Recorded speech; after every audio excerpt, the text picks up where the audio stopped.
Hello, I'm Simon from Simon Orchard Gardens, and today I'm going to show you how to create a professional looking and long lasting tension wire system to grow climbers up a fence. And what's more, it's super easy to do. So here's my fence, and as you can see it's looking a bit beige, but I want it clothed with flowering and scented climbers like jasmine and clematis and roses. But they're going to be no good on this fence at the minute. They've got nothing to cling onto or twirl around, so tension wires are the answer. So when I talk about tension wires, I'm not talking about this thin green stuff you get down at the garden centre.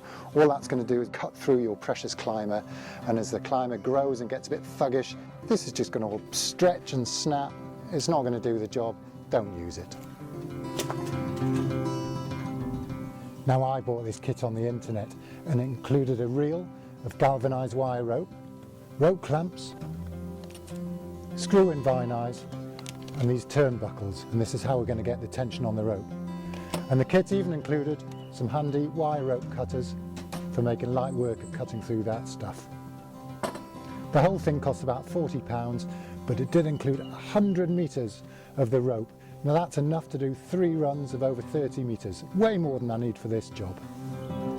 The only other things I need are a tape measure, some string line, a screwdriver and an Allen key, and we're ready to get started. Now I want my climbers to cover the whole of the fence from top to bottom, so I'm going to put 3 runs of wire. The first I'm going to do at 60 centimetres, which I'm going to measure off, which is there. I'm going to use my bradawl just to put a small hole in, and then I can get my vine eye in. And I'm going to use a screwdriver as a handle. So here I am at the other end of the fence, and I've already put my vine eye in.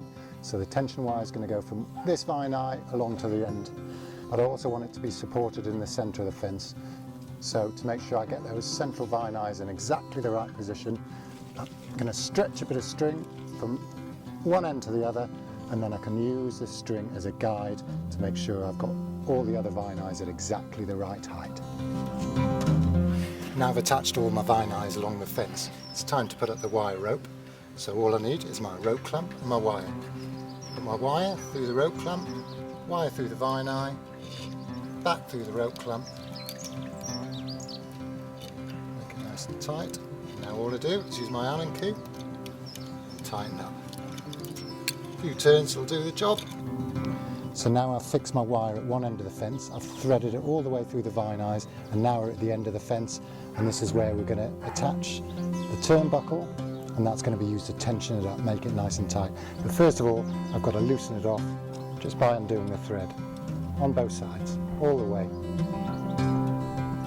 Now I've got my turnbuckle in a fully open position with as much play as possible. I'm going to hook it on.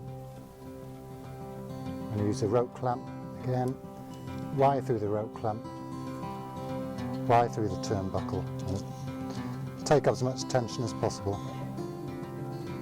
and then wire back through the clamp, and now I'm going to tighten up with my Allen key.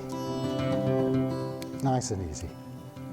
And then finally, last job, all we need to do is spin the turnbuckle to tighten, and that is going to take up all the slack, all the play, and make our tension wire nice and tight for those climbers. I'm not going to over tension it because I don't want to bend the vine eye, but just enough. So that's it, all finished and tensioned up. It's all ready now. It was easy to do, only took a few minutes. It looks good, it's going to stand the test of time. Now I'm ready to start planting up those climbers.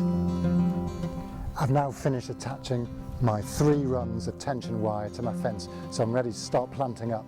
Now I'm lucky in that the previous owners of this house had this lovely evergreen jasmine. It was attached to a wooden trellis section. It was never going to grow wider than that, so I've carefully taken it off, broken up the trellis, which is now ready to go on the fire pit, and I'm now going to start threading this jasmine onto the wires.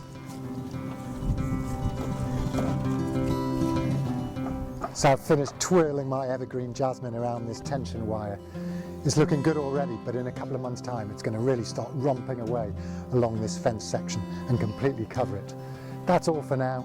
I hope you've enjoyed watching, and happy gardening.